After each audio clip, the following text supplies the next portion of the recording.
শুভেচ্ছা সবাইকে।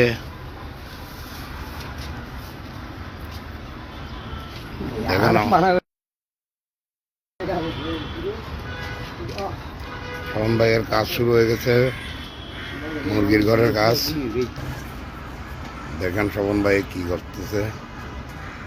মুরগির কুড়া, ভুসি এবং দানাদার খাবার মিক্স সংমিশ্রণ করতেছে। আজকে আপনাদেরকে দেখাবো ঘর ম্যানেজমেন্ট। মুরগিকে যদি বিশ্বাস করেন, আপনি মুরগির মতো করে মুরগিকে যদি ভালো একটা পরিবেশ দিতে পারেন, তাহলে কোনো ওষুধেই লাগবে না, কোনো ওষুধই লাগবে না। আমি ভেটেরিনারি কোনো দোকান থেকে কোনো ধরনের এই শীতকালে কোনো ওষুধেই আনি নেই। আমাদের ফার্মেসি থেকে আমি নাভা প্লেন নাভা ট্যাবলেট এনে শুধু পানি দিয়ে ভিজাই রাখছি।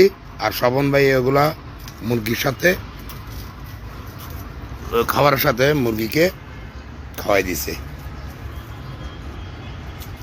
শুধু ম্যানেজমেন্ট যদি ঠিক রাখতে পারেন আপনি, তাহলে দেখা যাবে কি আপনার মুরগির জন্য বাড়তি কোনো ওষুধ খরচ হবে না। আর রানিং মুরগি, ডিম পাড়া মুরগি, এগুলাকে ডিম পাড়তে অনেক সময় ক্যালসিয়ামের ঘাটতি হয়ে যায়, অনেক সময় অনেক পুষ্টিগুণের ঘাটতি হয়ে যায়। সেই জন্য মাঝে মধ্যে ইসেল খাওয়াইলে ডিমের রান রেটটা ভালো থাকে।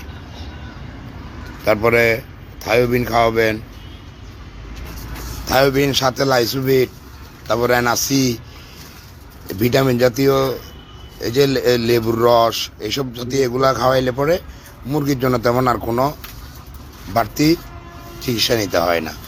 সাথে আপনারা এই বিভিন্ন ধরনের দানাদার চাউল, খুদ, এইসব এগুলো খাওয়াবেন। এগুলো সবগুলো বড় মুরগির জন্য। এরপরে দানাদার খাবারের মধ্যে আপনারা ধান দিবেন, গম দিবেন, ভুট্টা ভাঙা দিবেন, এরপরে সয়াবিন খৈল দিবেন, সরিষার খৈল দিবেন, এরপরে আরও ইত্যাদি ইত্যাদি অনেক কিছু আছে দানাদারের মধ্যে। খরচ কমানোর জন্য আপনারা বাঁধাকপি, ফুলকপির পাতা ওখানে সংযোগ করতে পারেন। দেখা গেছে কি তখন আপনারা অনেকাংশে খরচটা কমায় আনতে পারবেন। আর নতুন উদ্যোক্তা যারা আছেন, তারা আপাতত বড় মুরগি দিয়ে শুরু করেন, শীতকালে আপনারা সফল হবেন। ছোট মুরগি যেহেতু পালতে একটু কষ্টসাধ্য, সেই জন্য কী করবেন, ছোট মুরগির দরকার নেই, আপনারা বড় মুরগি দিয়ে শুরু করেন। ডিম পাড়া মুরগিকে অবশ্যই আপনারা লেয়ার ওখানে অন্তপক্ষে 40% মিশিয়ে খাওয়ানোর জন্য চেষ্টা করবেন, তাহলে ডিমের রান রেটটা ভালো আসবে।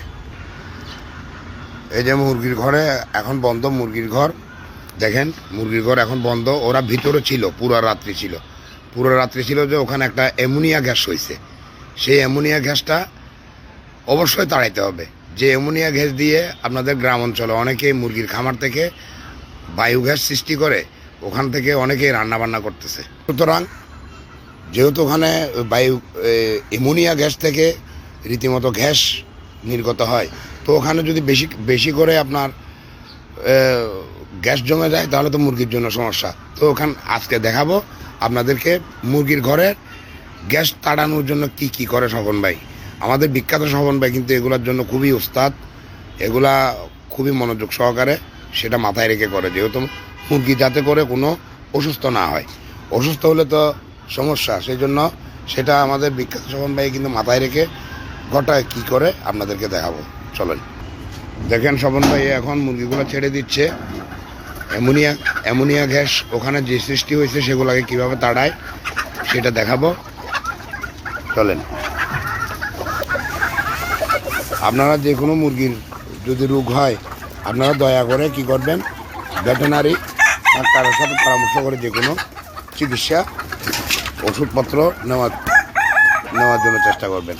আমি আমার এই 5 বছর মুরগি পালার অভিজ্ঞতা থেকে যে ওষুধগুলোর নাম বলছি, এগুলোর উপর প্রয়োগ করছি। আমার অভিজ্ঞতা থেকে আপনাদেরকে পরামর্শ দিচ্ছি। এই দেখেন শোভন ভাই কী করতেছে। এই যে দেখেন এখানে ময়লা আবর্জনা হয়ে গেছে। এই দেখেন কি পরিমাণ রাত্রে ওরা ময়লা আবর্জনা করছে। দেখেন এই যে আমাদের বিখ্যাত শোভন ভাই দেখেন অ্যামোনিয়া গ্যাস তাড়াচ্ছে কীভাবে। এই দেখেন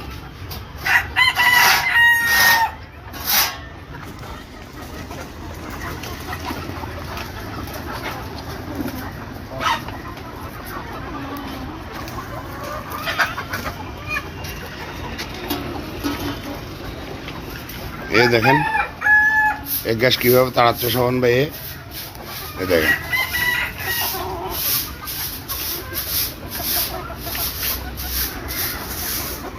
পুরো রাত্রি থাকে এখানে।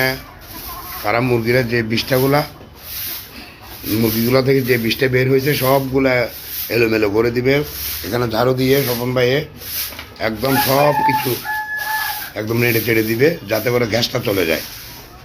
এটা হচ্ছে ম্যানেজমেন্টের একদম প্রথম শর্ত। কোনো গ্যাস থাকতে পারবে না ঘরে। গ্যাস থাকলেই কিন্তু মুরগির সমস্যা, কড়াইজা রোগ হবে, আমাশা হবে, রক্ত আমাশা হবে, বিভিন্ন ধরনের রোগের সৃষ্টি হবে ময়লা আবর্জনা যদি থাকে।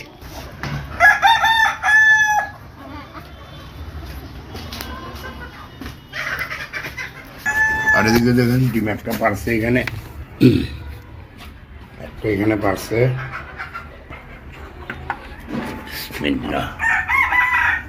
আর এদিকেও দুটা দেখা যাচ্ছে।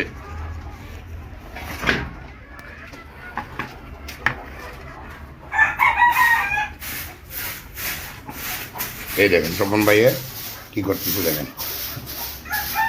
সবগুলা একদম ঝাড়ু দিয়ে আবার যাতে করে একটু গ্যাস না থাকে, ওরা যে মলত্যাগ করছে দাগগুলোও যাতে মুছে দেয় সেভাবে পরিষ্কার করে দিচ্ছে। এখানে একটু পরে গরমকালে তো ওইদিকে পিছনে দরজাও খুলে দেয়, জানালা এটাও খুলে দেয়। আজকে একটু পরে এটাও খুলে দিবে না, এখনই খুলে দেয়। এই দেখেন এখানে পুরো রাত্রি যে গ্যাসটা ছিল এই গ্যাসটা এখন বের হয়ে যাবে। দেখেন ওর গরমকাল আসলে পরে ওইদিকে দরজাটাও খোলা